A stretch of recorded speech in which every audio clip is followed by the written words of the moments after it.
Born Francine Edwards in Barbados in 1943, singing Francine moved to Trinidad and Tobago as a child, where her musical destiny began to take root. The streets of Port of Spain offered a colorful classroom of rhythm and rhyme, and young Francine soaked it all in. Even before her teenage years, she was humming melodies and performing in school and church settings, unconsciously preparing for the role that life had already scored for her. Her mother was a woman of deep faith and grit, and her father, though not a musician himself, appreciated calypso and old-time kaiso.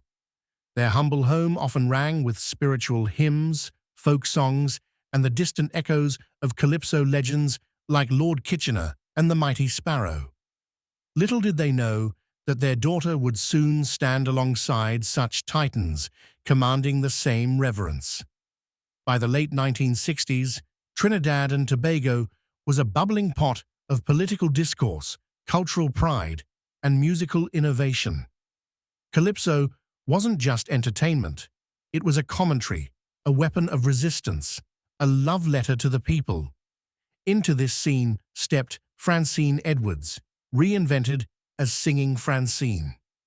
She entered the calypso tents, a formidable space ruled by male bards, and dared to sing not about fleeting pleasures, but about the lived struggles of women, poverty, abuse, and politics. Her debut in the calypso arena wasn't with fluff or filler, but with fire.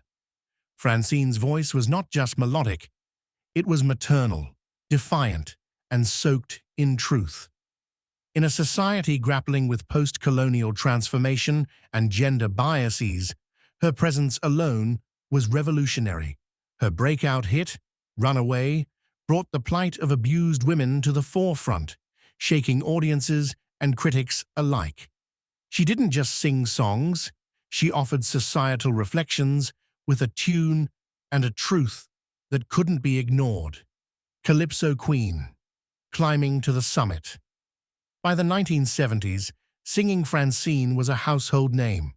She participated in and dominated the national Calypso Monarch competitions, often standing shoulder to shoulder with the greatest of the era. Her songs, such as A Woman's World and Runaway, tackled issues of women's rights and gender violence with a force previously unseen in calypso. These weren't just calypso tunes, they were bold anthems. Francine became an advocate through music, and her fearless storytelling earned her respect not just from audiences, but from fellow calypsonians who recognized the weight of her voice. She became known as the Calypso, Queen of Social Consciousness, a title that stuck as she continued to churn out politically charged, socially conscious calypsos that demanded attention. Her delivery was calm, yet piercing, like a mother educating a wayward child or a teacher challenging ignorance.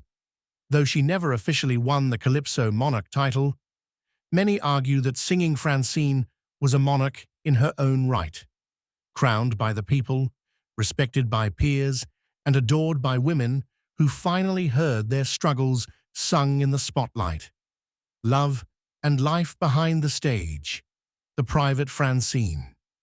Despite her public role as a cultural warrior, Singing Francine was also a woman of deep spirituality and quiet domestic values. She was married to a supportive husband, with whom she raised children while balancing a demanding music career. Her husband, known to close circles as Danny, was a reserved and loyal presence in Francine's life. Though never one to bask in the limelight, Danny was her pillar, cheering from the wings, managing aspects of her business, and ensuring that Francine remained grounded despite her soaring fame. Together, they created a loving home. Francine often spoke of the importance of family, respect, and faith, values she carried into her music. She was never drawn into scandals, never courted controversy for the sake of attention. Her dignity, both on and off the stage, became one of her defining traits, a spiritual transition, gospel, grace, and a new mission. As the 1980s turned into the 1990s, singing Francine made a dramatic and heartfelt shift. She stepped away from traditional calypso to embrace gospel music, a transition that stunned many but made perfect sense to those who truly knew her. Francine had always been spiritual. Her gospel albums, rich with Caribbean rhythms, reflected a deepened faith and a desire to serve a higher purpose. Songs like God is Love and There is a Fountain weren't just musical projects, they were worship, testimony, and soul restoration. She began performing in churches, leading worship sessions, and hosting inspirational talks. Though she never abandoned calypso completely, her gospel phase was a powerful second act that reminded fans of the spiritual backbone that had always guided her. Later years, wisdom, wellness, and watching the world. Even as she aged, singing Francine never truly retired. Her later years were filled with mentoring young artists, supporting women in music, and participating in cultural heritage events. She was frequently honored with awards and lifetime achievement recognitions, though her real reward was seeing calypso embraced by younger generations. She became a grandmotherly figure in the calypso community, always willing to share advice, offer encouragement, and uplift the struggling. Her health began to wane in the late 2010s, but her spirit remained unshaken. In one of her final interviews, Francine said, "My voice may weaken, but the message never will." A statement that captured the essence of who she was. More than just a singer, she was a messenger. A quiet goodbye, the passing of a legend. On January 22nd, 2023, the world lost a legend. Singing Francine passed away in New York, where she had been living for many years. She was 79 years old. The calypso fraternity, gospel community, and Caribbean diaspora mourned her deeply. Tributes poured in from across the globe, from veteran musicians, politicians, fans, and women's rights activists.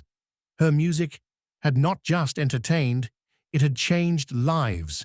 She was remembered not just for her voice, but for her courage, for standing tall in the face of gender barriers, for using her art to speak for the voiceless, and for showing the world that calypso wasn't just about bacchanal. It was also about bravery, boldness, and belonging. Her funeral was a celebration of her life, filled with music, testimonies, and tears. Singing Francine had always sung for the people, and in her death, the people sang for her.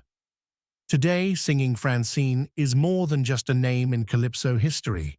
She's a symbol, a trailblazer whose songs are now studied, sampled, and saluted by a new generation of artists and activists. Her music continues to be played during International Women's Day celebrations, domestic violence awareness campaigns, and cultural festivals. Schools teach her lyrics. Scholars quote her interviews, and her voice, clear and compelling, continues to inspire changemakers across the Caribbean and beyond. Artists like Calypso Rose and Destra Garcia cite her as an inspiration. Gospel musicians reference her transformation as a divine testament, and music historians consider her one of the most important female voices in the Caribbean musical canon. Singing Francine didn't chase fame. She chased truth. She didn't seek to dominate charts. She sought to stir hearts. Whether through calypso or gospel, she brought authenticity, depth, and fearlessness to everything she sang. She was more than a performer. She was a pioneer, a woman who stood firm in her beliefs, used her talent as a torch, and paved the way for others to rise. Her journey from Barbados to Trinidad, from calypso queen to gospel warrior, from societal critic to spiritual sage, is a story that deserves to be told again and again. As long as there is rhythm in the Caribbean breeze and steel pan in the streets, singing Francine's music will live on. She sang of justice, of womanhood, of faith, and of love. She sang for us all. And though the stage lights have dimmed and her mic has been laid to rest, the echo of her voice still dances on every Caribbean wave. Please subscribe for more.